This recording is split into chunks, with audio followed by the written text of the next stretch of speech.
Emily and I first crossed paths about 7 years ago, quickly becoming close friends.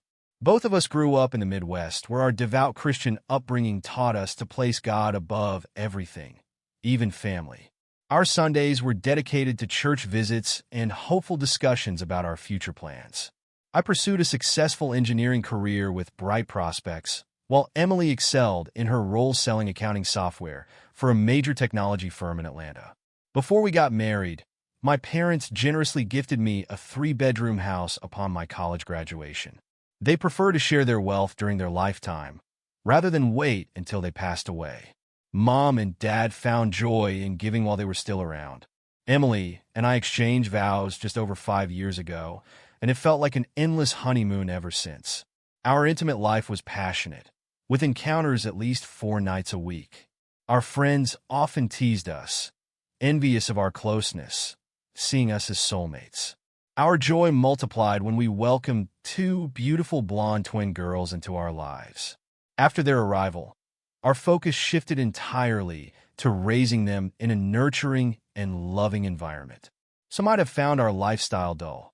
We usually dined at home most evenings, reserving Friday and Saturday nights for outings and Sundays for church. Unlike our peers, we weren't interested in socializing or keeping up with fashion trends. Emily preferred conservative attire both at work and at home, and we reserved our intimate moments exclusively for our bedroom. Our marriage was built on trust and transparency, forming a solid foundation. Emily was naturally affectionate, expressing her love through tender gestures, kisses, and hugs, which I adored. We shared our emotions openly and cherished each other deeply. Raising twins was challenging, but I treasured every moment with them. While the twins sometimes stressed Emily, I was always there to support her through any difficulties. Our partnership relied on effective communication, ensuring we addressed issues promptly. Life with Emily and our twin girls was smooth and fulfilling. However, a week before the annual exhibition, Emily was notified that she had to participate because several colleagues had fallen ill. Despite her efforts to decline, she had no choice due to the urgency. She expressed her regret, saying she hated being away from us and had tried to avoid it by contacting her boss. I reassured her that we would manage fine without her for a few days and that we would miss her dearly. I helped her pack and accompanied her to the limo arranged by the company for her airport journey. Our marriage had always been solid, built on trust and transparency. There had never been any indication of Emily behaving in a way that wasn't loving or faithful. We shared everything openly and worked together as a team, especially when it came to our children. On the second night of the exhibition, I received a text from Brian, a colleague and friend who was at a cybersecurity event in Atlanta. He mentioned seeing Emily at the exhibition and asked if I was supposed to be at the security conference. He seemed curious about the trade show Emily was attending, and I confirmed it was in Atlanta, though I wasn't sure of the exact name. Brian's messages left me wondering what he was trying to imply. His message contained 2 photos and a video. I sat paralyzed with dread as I opened them. The first photo showed my wife in an outfit I didn't recognize, the shortest dress I'd ever seen her wear, accentuating her ample chest with a plunging neckline. She wore pumps I didn't recognize, her hair and makeup flawless, radiating stunning allure. Never had she appeared so alluring to me. At first, I convinced myself it must be someone resembling Emily. It seemed implausible it could be her. I chuckled inwardly, thinking, I wish Emily would dress like that one day. But the amusement faded with the next photo, a close-up of her seated next to Andrew, one of her bosses. I sat there, stunned and motionless, not even blinking until the next photo appeared, a close-up of her smiling and gazing into Andrew's eyes. My heart sank at the sight. Though I tried to rationalize that there must be a logical explanation, it felt futile. The following message contained a brief video clip showing my wife kissing Andrew, her arms wrapped around his neck while his hand rested on her right breast. In that instant, my world collapsed. Tears of anguish streamed down my face, my heart raced, and a wave of nausea engulfed me. A message came through. Hey, are you okay? What should I do? Can you see her right now? I replied. Yes, I'll give her a call right away to check on her. I dialed her number, hearing it ring several times before reaching voicemail. Leaving a message, I expressed our longing to speak with her and hoped she was having a pleasant evening. I updated Brian. I just tried reaching her. What happened? Brian's remorse was palpable. Michael, I'm sorry about this. She took her phone out of her purse, glanced at the caller ID, then returned it to her purse. I can't believe it's her. I've never seen her behave or dress like this before. Brian, it's okay. Thank you for being upfront with me. You're a true friend. I'll handle this myself. If possible, avoid confronting her. Keep me informed if anything else occurs, but don't waste time trailing her. I'll handle it from here. Are you going to be okay, buddy? No, I'm far from okay, but I know what I need to do. I'll handle it. I'm still reeling from the shock, but I'll come to terms with everything. Thanks again. Anytime. I'm here for you. Take care of yourself. Thanks once more. I poured a stronger drink and sat in the dimly lit living room, grappling with the sudden collapse of my world in under 20 minutes. I had been oblivious to any issues in our relationship. How long had this been going on? Was I truly oblivious to the signs? No, she never gave me cause for concern. In fact, over the past 6 months, our bond had grown stronger, our closeness intensified. None of it made sense, leaving me bewildered. In the following hour, Brian sent more photos and videos. A brief clip showed them dancing, his hand on her back. Another captured them kissing on the dance floor. A photo depicted a deep, private kiss on a deserted dance floor, oblivious to the music's end. I acknowledged it was over between us. I had so much to process and understand. Using my analytical skills as an engineer, I spent the next few days crafting a detailed plan. Then, unexpectedly, Emily called me around 10 p.m., just after I received the damning final photo. I took a deep breath, trying to steady my nerves, determined not to reveal any knowledge of her betrayal. Hey there, sorry I missed your earlier call. I was at a dinner meeting and couldn't step away. I miss you so much, baby. I wish I could be there with you, snuggled under the covers and showering you with kisses. I miss you too, Emily. I love you deeply. Thanks for calling. The girls are doing great. I'll send you some photos. They miss their mom and can't wait for you to come home. I tried to leave tomorrow, but my boss insisted I stay. I hate being away from you, darling. We'll celebrate when I get back. Are you done for today? Yeah, I'm winding down for bed after a long day. Love you, baby. I'll call you tomorrow. Good night, Emily. I love you more than words can express, I said, hanging up as tears welled in my eyes. Despite everything, my love for her was genuine, and I desperately hoped this was just a terrible dream. Lying in bed past midnight, I couldn't sleep, tormented by thoughts of whether she was really in her hotel room and what she might be doing. My fears were confirmed when Brian sent another message. It was a photo of Emily and Andrew on a lobby sofa, kissing. His hand was beneath her short skirt, her arms draped around his neck. They looked like a couple madly in love. And one last thing, buddy. I'm done for today, but it looks like she's busy. Let me know if you want me to stop. I can easily put an end to this. It's tough to face right now, but thanks for the photos. No need to stop. Let her be. It's her fault, not yours. Stay out of it. Thanks again. I cried myself to sleep, the realization of my wife's betrayal cutting deeply. Eventually, exhaustion and the presence of our daughters provided some solace, easing the pain and tears until I woke up the next morning. Emily had sent me several affectionate messages filled with hearts, kisses, and emojis. She professed her love, saying how much she missed both me and the girls. She even hinted at a passionate night when she returned. When she came back, she was all sweetness and affection, acting as if nothing had happened. I began to question if she had some sort of dissociative disorder or was on some medication. Despite my desperate search for explanations, I realized I had to face the harsh reality and prepare for her return home. Our conversations seemed normal, with Emily expressing her longing to be with us again. I couldn't decide what hurt more, her infidelity or the web of lies she had spun. The betrayal stung as deeply as seeing her with Andrew. After learning of my wife's infidelity through Brian's messages, I knew I had to act decisively. Using my tech skills, I discreetly installed tracking software on her phone, initially intended for locating lost devices. I chose the latest software available and even walked Emily through its setup. This software also had a voice recorder that could capture calls, texts, and emails with automatic cloud uploads if activated. Let me be clear, I never intended to spy on her, but circumstances forced my hand. Before this, I would never have considered invading her privacy. However, given recent events, my trust was completely shattered. My priority was to protect our daughters and, if possible, salvage our marriage. Thankfully, taking care of the twins kept me occupied, offering a distraction from the relentless thoughts of our crumbling relationship. Whether it was making breakfast, cleaning up after them, or playing with their dolls, these moments were precious amid the turmoil. Trust me, looking after 3-year-old twins is no small feat. At 2 p.m., I finally got the girls down for their afternoon nap. After tidying up the house and taking a shower, I sat at the table to catch up on things. Emily had sent me 6 more affectionate messages, saying she would call at 5 p.m. once her day ended.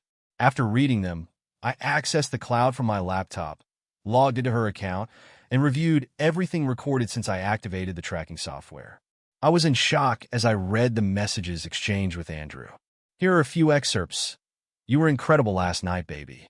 Can't wait for tonight. Thanks, kitten. I enjoyed it too. Can we head to my room after work before dinner? Of course, but I need to call my husband first. I should be ready by 5:15. Does your husband suspect anything? Of course not. He thinks I love him, and I'll keep it that way. We've kept it a secret for over 6 months, and he's clueless. Don't worry." My rage grew overwhelming, forcing me to stop reading. Kitten? Did he call her kitten? That was my term of endearment for her during our intimate moments. Had she given him that too? Was I truly that blind? What kind of fool was I? I dropped my laptop on a chair and screamed, grabbing a lamp from the table and throwing it against the wall, shattering it into pieces. The rage I had managed to control now consumed me. Just as I was about to break another lamp, I heard the girls crying. Their cries snapped me back to reality, and I regained control. I rushed into their room, holding both girls until they calmed down. After cleaning up the glass from my outburst, I let them play in the living room while I sat with another strong drink, reflecting on my actions. In my mind, the marriage was beyond repair, and it was time to act. I didn't have the strength to listen to their conversations or review any more files, so I let them accumulate in the cloud. I decided to play along with Emily just as she had deceived me. My immediate plan was to act like a loving husband while I strategized my next steps. I intended to contact a divorce lawyer, hire a private investigator, and find a way to secure custody of the girls. Their well-being was my top priority and the only thing that truly mattered to me. Hey, sweetheart, how are the girls holding up? They're missing their mommy. Oh my goodness, they're on my mind all day, every day. And of course, you too. I can't wait to wrap my arms around you when I get back. I'm going to give you the warmest kiss you've ever had. I kept up the act, saying, "Oh, darling, I think of you constantly, longing to hold my beautiful, loving wife. Soon, my love, we'll be together again." Somehow, I managed to keep it together for the entire 15-minute call. At 5:15, she signed off with, "I love you, Michael. I have to go catch the bus back to the hotel. I'll message you later. I love you." Another effortless lie. She was quite skilled at it. "I love you too, sweetheart. More than you can imagine," I replied. The pain of her deception had morphed into a mix of contempt, anger, and a burning desire for revenge. I was determined to unmask her lies and make her accountable. My love for her had been all-consuming, making her betrayal that much harder to endure. At the airport, she greeted me with an embrace and a kiss, just as she had promised. Either she was an extraordinary actress, or she genuinely cared for me. Was her affair with Andrew purely physical? Her behavior left me confused. She spent an hour with the girls, genuinely enjoying their company. That night, she was exceptionally affectionate in bed, repeatedly telling me how much she missed me and the girls and how she hated being away. She said she wanted nothing more than to be with me, holding each other in bed. She was tender and loving, a stark contrast to the woman I saw in the photos and videos. I reciprocated her affection, hoping against hope that this was real because being with her was all I desired. Yet, Deep down, I knew it was only a matter of time before it all unraveled. I kept my newfound knowledge hidden, showering her with love and attention. To outsiders, our relationship seemed perfect, envied by many. This charade went on for 3 months, during which I found no signs of further infidelity. She came home from work at the usual time every evening, and there were no suspicious calls or messages. I even dared to hope that perhaps it had all been a terrible mistake and that things would return to normal. Then, I received a call from Mr. Collins, a private investigator, who wanted to meet the next day. I drove downtown to his office and sat in their conference room. "Good afternoon, Michael. Good to see you again," Mr. Collins greeted me. "Likewise, Mr. Collins." "Michael, I wish I had better news, but unfortunately, I have some bad news to share. Are you ready to review our findings?" I sighed and nodded, bracing myself for the worst. Mr. Collins placed a thick binder in front of me, labeled with sections for text messages, voice transcripts, video calls, phone call transcripts, and photos. "Mr. Collins, I'm confused. I've been closely monitoring her activities and schedule for the past 3 months, and nothing seemed out of the ordinary. She's been the perfect wife and mother. None of this makes sense. Let me walk you through the evidence. Maybe it will help clarify things," Mr. Collins offered. I had avoided accessing the cloud files, hoping for a positive outcome. But my hope was dashed. There were over 75 pages of text messages, 25 pages of emails, and 75 pages of timestamped photos of them entering and exiting hotel rooms. Additionally, there were over 82 video calls and 50 pages of phone conversations. Emily and Andrew had been meeting in a motel at least 4 times a week for the past 3 months, spending an average of 2 hours together each time. It seems that for the past month, 2 men have been meeting your wife 4 times a week. "Do you recognize this man?" Mr. Collins asked, pointing to a photo. "Oh my God, is that Mark Spencer, the CEO of her company? Are you telling me she's involved with 2 men, one of whom is her CEO? I'm sorry to say this, but based on the evidence from text messages, phone calls, and videos, it's clear she's involved in a sexual relationship with both men. The video call, labeled Balcony, shows her with Mark in an intimate moment, unaware they were being recorded. Our high-definition video captured their faces and the audio. Mr. Collins played the video on a large screen. There was Emily, leaning over a balcony railing, with Mark behind her. I felt a wave of nausea and had to step out of the room to compose myself. After a few minutes, I returned, urging them to continue.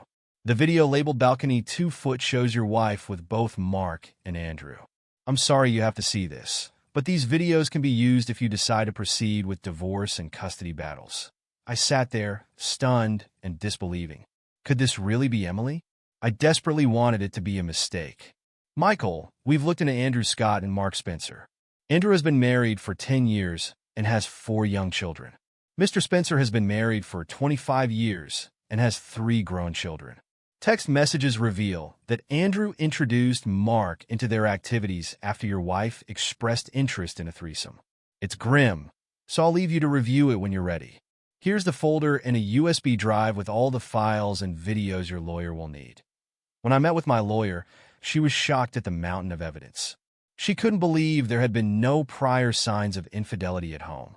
Emily continued to play the devoted wife and mother, acting as if everything was normal. The lawyer outlined various legal options based on the evidence, but needed time to fully explore our options, scheduling another appointment for the following week. I instructed her to start filing the divorce papers as soon as possible. Leaving the lawyer's office, I felt a heavy weight in my stomach. I knew it was over before these meetings, but watching those videos crushed any hope of reconciliation. I was still in shock. Who was this woman? Later that evening, after putting the girls to bed, we decided to watch a movie on Netflix. I heard Unfaithful is a good film. Let's give it a try, I suggested, hitting play, fully aware of the film's theme of infidelity. I had rehearsed my approach. During the movie, I casually mentioned a female intern at my office who had been showing interest in me for months. "Can you picture me with another woman?" I chuckled, tried to sound nonchalant. Emily's eyes narrowed. "Really? Who is she? If I even suspect you thinking about her, I'm gone. Got it? You're mine and no one else's," she declared, Her voice edged with a surprising intensity.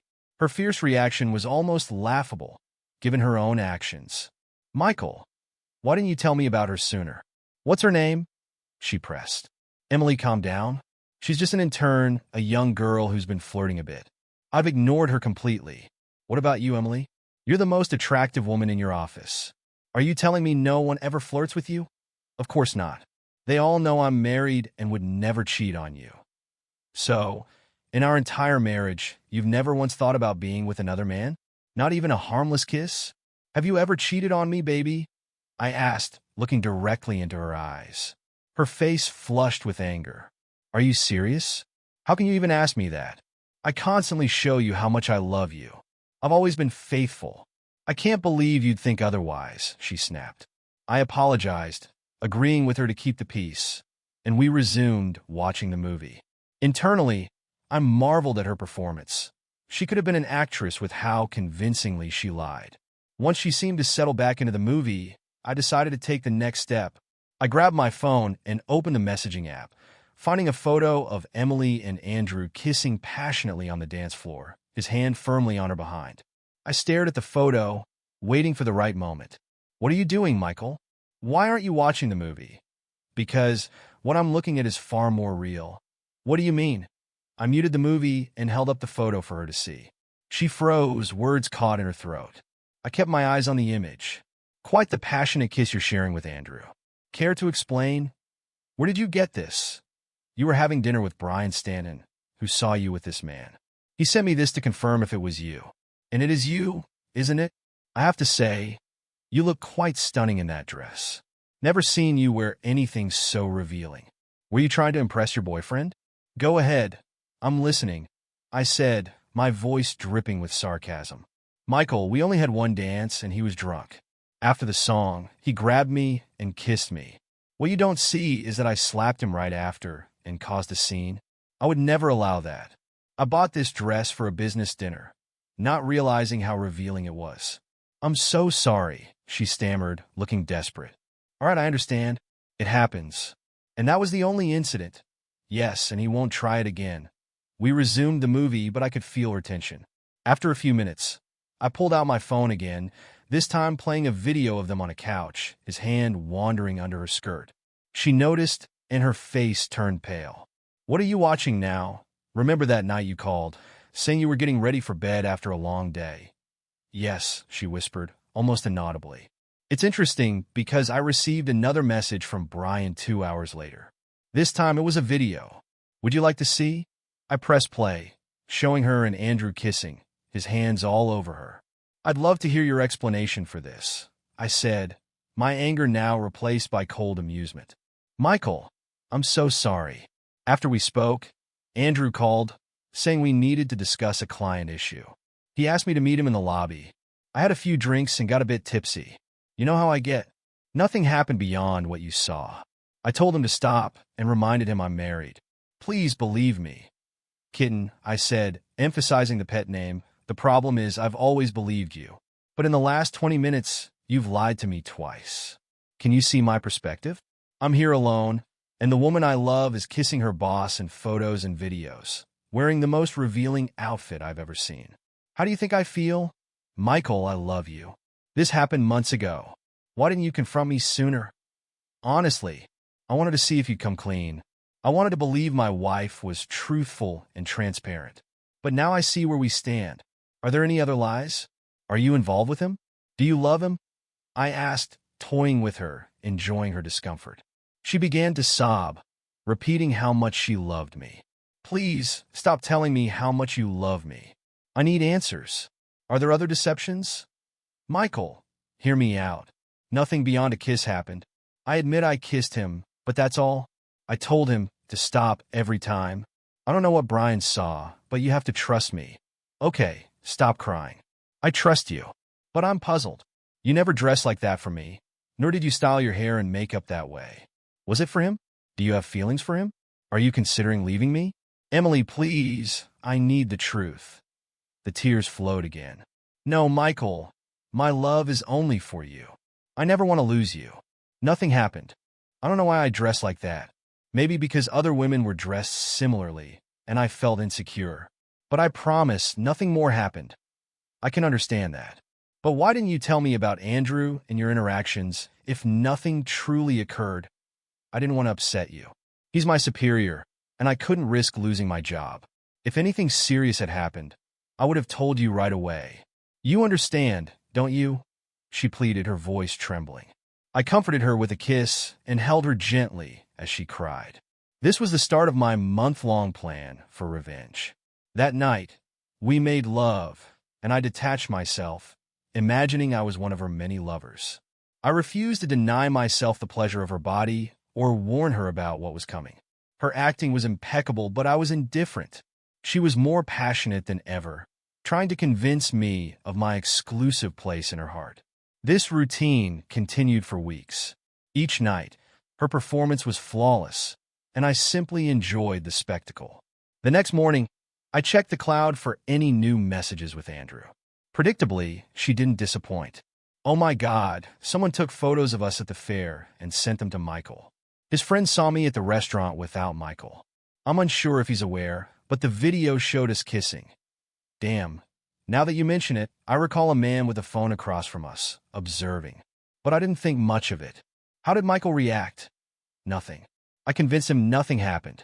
I told him I was drunk, and he believed me. A few kisses and good lovemaking always work. Be cautious, baby. We agreed to meet tomorrow at 1 p.m. as usual. Can't wait. Love you, baby. Love you too, Ken. That marked the final message, and I sat silently, absorbing it all. I felt like the world's biggest fool, but there was a certain satisfaction in planning my revenge. I took pleasure in watching Emily's antics and waited to see how many more lies she would spin. My first step was to secure my financial affairs, transferring funds, closing accounts, and the like.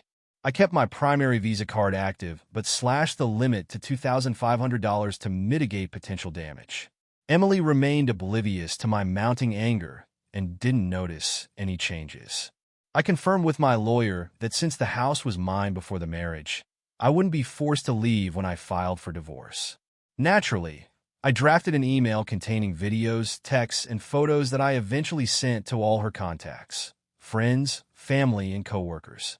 I also prepared duplicate binders from my personal account for Mrs. Spencer and Mrs. Scott, ensuring they would share in their husband's disgrace. These would be delivered simultaneously with the legal notifications and filings. I instructed my lawyer to prepare for public civil lawsuits against both Andrew, her boss, and Mark, the company's CEO. Given the company's prominence on the East Coast, my lawyer relished the prospect of involving the CEO. We planned to propose a settlement before unveiling the CEO and manager's misconduct. Collaborating with child services attorneys, we aimed for full custody of the girls and diligently compiled documents for the investigation. Over the ensuing weeks, everything appeared normal. We tended to the children and spent quality time together daily. Our conversations skirted around the elephant in the room, leaving the issue untouched. My silence drove her to the brink of madness. The uncertainty of my thoughts must have been tormenting her. To further toy with Emily, I posed a few probing questions. So, Emily, has your boss taken any action against you since the fair? Is there something you'd like to share? Armed with insights from her conversations with Andrew, I marveled at her composure in maintaining her facade. It was amusing to observe her reaction, and I could even predict when she was about to lie. She responded calmly, stating that nothing had happened and everything felt odd because both of us were pretending nothing had transpired. In reality, he remained completely professional, and our interactions were minimal due to our busy schedules, she claimed. I sat there with a wry smile, still astonished that the woman who bore my children and whom I loved could lie so effortlessly. That night, I released the last remnants of anger simmering within me. I confronted her and took full advantage of her vulnerability. Oh my God, Michael, what got into you? You're behaving so wildly today. I've never seen you so bold and uninhibited. I enjoyed it, she exclaimed, breathless. What a whirlwind, I thought to myself. I knew this would be our final encounter before everything surfaced the next day, and I intended to make the most of it. The next afternoon, the sheriff entered the office of Tricom International and requested to see Mr. Spencer. Moments later, Sheriff Clark handed him an envelope. "Mr. Spencer, you've been served." Alone in his spacious office, Spencer clutched the envelope, fear gripping his entire being. After reading the complaint repeatedly, he promptly instructed his secretary to summon Mark to his office while simultaneously calling him. Mark, too, had just been served by the same sheriff. He rushed into Spencer's office, and they both stood there, stunned and bewildered. "What the hell? How did this happen?" Mark demanded. "If my wife catches wind of this, I'm finished. This is on you. You assured me this woman would never leave us. Fix this, Mark, or I swear I'll ruin you and your family." "Do you understand?" Spencer threatened, his voice cold and menacing. Andrew hurried out of the office, waiting for the elevator to descend to the 12th floor. Intending to speak with Emily, he noticed the sheriff approaching from the opposite direction, indicating that he had come from Emily's direction. Bursting into her office, he found her seated at her desk, tears streaming down her face. Overwhelmed with emotion, she was unable to speak. Michael had shattered her world, much like she had done to him months earlier. It took her more than an hour to compose herself enough to articulate her thoughts. "What in the world happened?" she whispered, her voice trembling. "How did he find out about everything?" Emily's voice trembled with panic. Andrew's face was pale. "I've just been served with divorce papers," he said grimly. "What do you mean, Miss?" Emily's confusion was palpable. "Spencer and I are being sued and facing a civil lawsuit for our actions. We don't know the full extent of the evidence, but it must be more than just the photos you saw. You have to convince Michael to back off, or Spencer will destroy us. He'll ruin my family," Andrew said, desperation creeping into his voice. "Oh my God, this is terrible," Emily whispered, feeling the weight of the situation bearing down on her. "It's beyond terrible. You have to go to him and make him see reason. Do whatever it takes to stop this. Head home and confront him. Call me tonight if you can and keep me informed." Shaking, Emily packed her belongings and drove home, her mind racing. Her beloved husband and the father of her children was divorcing her. She didn't want a divorce. She genuinely loved Michael, but she had been unable to resist the allure of her affair. She needed to make Michael understand that she couldn't bear to lose him over this. Arriving in an empty house, she found the girls at Michael's sister's house, as they were every afternoon while she and Michael worked. She called Michael's sister, requesting she keep the children overnight. Sarah, without asking questions, agreed. Emily showered, styled her hair, did her makeup, and waited anxiously for Michael to return from work. At 6 o'clock, she heard the garage door open and braced herself for his entrance. Emily, didn't expect to see you tonight. Thought you'd be with Andrew." "Oh wait, he's married with kids. This might get awkward," Michael said, his voice laced with sarcasm. "Michael, please, can we talk?" Emily pleaded, taking his hand and leading him to the sofa. Despite the tension, she tried to appear calm and composed. "Michael, I was served today, and I understand you're angry, but I don't want a divorce. I need you, and I love you. I won't sign these papers. Andrew means nothing to me. Yes, we had sex, but it wasn't love. I just needed it, and I'm truly sorry. I'll never do it again, I promise." "Oh, you promise? That's reassuring. Let's just forget everything and go back to normal," Michael replied, a mocking smile on his face. Emily embraced him and kissed him. "Thank you, baby. I love you so much. I'm grateful you forgive me and understand. I won't lie to you again," she said, her voice shaking. Michael gently pushed her away. "You're delusional if you think I can trust you again. After all your lies and deceit, there's nothing left. I gave you many chances, but you kept lying, deceiving me, and ruining our lives. I know all about your daily hotel rendezvous with your bosses. Did you really think I'd take you back after all this? Have you even considered the damage you're causing to the girls? I can't just ignore this." "But why go after Spencer and Andrew?" she asked, tears streaming down her face. "Because they're part of this mess. They're CEOs of a multi-billion-dollar company. Once I'm out of here, I'll need money to support the girls properly. Since they're partly responsible for destroying our marriage and my life, I'll destroy them too. I plan to dismantle their families, hit them financially, and use them the way they used you." Emily had never seen Michael this intense and focused. The seriousness of the situation hit her hard. She realized she had lost control over both the situation and her husband. All she could do now was plead. Kneeling before Michael, she clutched his legs, begging for forgiveness. Michael felt a pang of sympathy, but his anger overpowered any compassion. He lifted her onto the sofa, speaking to her as if she were a child. "Listen, Emily, pack your bag and stay at your mom's for a few nights. Get a lawyer, then we can arrange a meeting to discuss everything. In the meantime, stay away from Mark and Andrew. Things are about to get messy." Later that evening at her mom's, Emily explained that she and Michael had a disagreement and she needed to stay with her for a while. At 11 p.m., she called Andrew on his cell. Andrew quickly looped in Mark on a three-way call. "Mark, are you here? Emily, are you there?" Andrew's voice was tense. Yes, we're here," they both replied. Spencer's voice was cold. "So, Emily, did you manage to persuade him to drop the lawsuits and the divorce?" "No. In fact, he kicked me out and warned me that this could lead to serious trouble," she admitted, her voice breaking. Spencer exploded. "Jesus Christ, Andrew, what have you done?" "Emily, if my wife finds out about this, I'm finished. You need to fix this, or I swear I'll ruin you both. I don't care what it takes. Make it stop." Emily cried harder. "I can't do anything. He's out of control and won't listen to me. He won't even answer my calls or texts." Spencer's voice was steely. "Andrew, you need to fix this. Set up a meeting with Michael. We'll meet somewhere loud and public. Emily, you will be there too. Ask him to drop the lawsuit in front of us. If he refuses, we'll explain how damaging this could be for him and his family. I have people who can handle situations like this, and I won't hesitate to use them to keep this from turning into a disaster. Do you understand what you need to do?" "Yes, Mr. Spencer," Andrew replied, his voice shaking.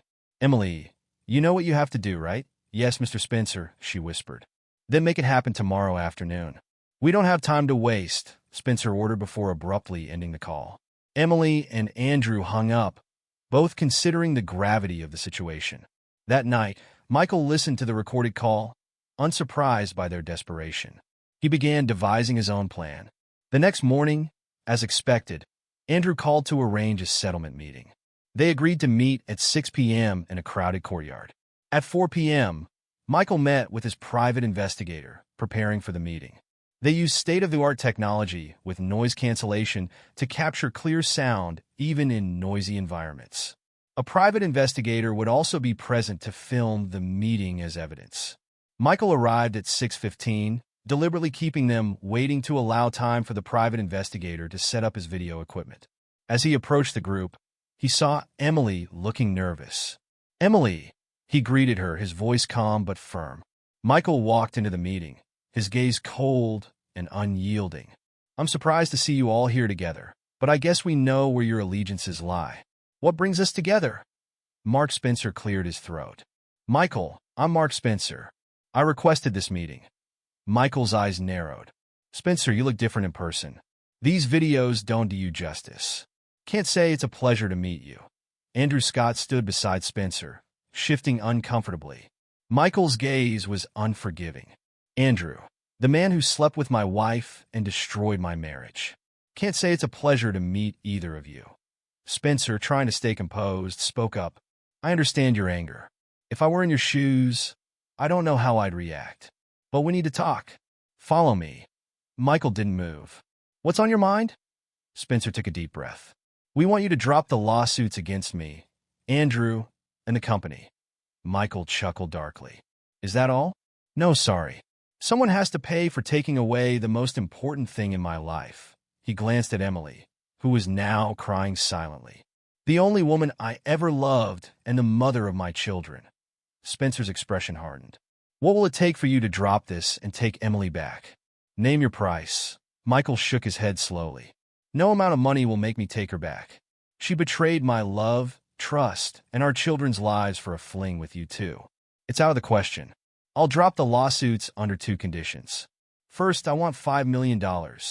Second, I want to meet both your wives, and Emily must admit everything. If you agree, I'll end the legal proceedings." Spencer's face twisted with anger. "Go to hell, Michael. I'll offer you $100,000. and you'll sign an agreement to keep this quiet forever." Michael smiled, amused by the pitiful offer. "I'll reduce it to $4 million, but your families must know what you did." Spencer lost his temper. "Michael, you're sealing your fate. Think it over. Drop the charges and take Emily back. It was just a fling. We can resolve this." Michael pulled out his phone and sent a few text messages. Then he accessed his email and dispatched a prearranged message containing all the incriminating evidence, videos, images, and texts, to Emily's friends, family, and colleagues. He had also arranged for couriers to deliver packages to Mark and Andrew's homes, ensuring their families would see the evidence too. Spencer's face went pale with rage. "Michael, are you even listening? What's your response? Are you dropping the charges?" Michael looked directly at him. "My answer to you, Mark, Andrew, and my wife is go to hell." Just then, Mark and Andrew's phones began to ring. It was their wives. Spencer's face contorted in fury as he shot Michael a murderous glare. Andrew, visibly shaking, looked like he might collapse. Emily, confused, asked Michael what was happening. Michael's response was cold. "Check your email in a few minutes and you'll understand." After ending the call with his wife, Spencer pointed an accusatory finger at Michael. "You're dead, Michael. I'll make sure you suffer for this." With that, he stormed out of the bar. Andrew confronted Michael, his voice trembling. "Why? Why would you do this to me?" Michael was incredulous. "Seriously? You've been using my wife, the love of my life, and the mother of my children for months, arranging your little escapades with Spencer, and you're surprised someone would retaliate? Everything I sent to your wife was to expose what a despicable person you are and how you've ruined lives." Emily's phone began to ring as her family and friends called her one after another. Initially, she denied everything, but when she checked her email, she saw the evidence Michael had sent. Her jaw dropped, and she turned to Michael with a look of fury. "How could you do this to me?" she demanded. Michael's voice was cold. "You made it too easy. I truly loved you, but it's over. After I hand this audio recording of the meeting to the authorities and social services, my lawyer is confident I'll get full custody of the girls. You'll be lucky to avoid jail time. I'm sorry, but you must face the consequences of your actions." Tricom settled the lawsuit by compensating Michael with $2 million. Mark Spencer was ousted as CEO and terminated without severance for breaching the morals clause in his contract. He lost over $10 million in stock options and a $5 million severance package. Spencer also received a 5-year prison sentence for conspiracy to commit homicide and other charges. His wife divorced him while he was incarcerated, and an investigation into his business dealings left him penniless. This news provided Michael with some solace, and he smiled for the first time in months. Mrs. Scott also divorced Andrew, leaving him without money, shelter, or support. He was fined $1 million in a civil trial for conspiracy, infidelity, and loss of affection. After losing his job, Andrew resorted to working as a day laborer. Michael took grim satisfaction in Andrew's downfall, knowing he was now living in poverty. Emily received a 5-year prison sentence, but with Michael's help, it was commuted to 1 year of house arrest followed by 4 years of probation for conspiracy. She lost custody of the children, and Michael gained full custody. Despite her efforts, she failed to secure a divorce due to the overwhelming evidence against her. With the house belonging to Michael, she found herself homeless upon her release. She fell into a deep depression and now lives in her mother's basement. Her family turned against her, resulting in the loss of her visitation rights with her children. The email Michael sent exposed a dark side of Emily that no one had seen before, shattering her support network. Forgiveness seems unattainable for Emily, even from herself. She relies on medication following multiple suicide attempts and has been in and out of mental hospitals for months, struggling to come to terms with the lives she destroyed. Michael now dedicates all his time to his daughters. Being free from work post-divorce allows him to focus entirely on raising his children.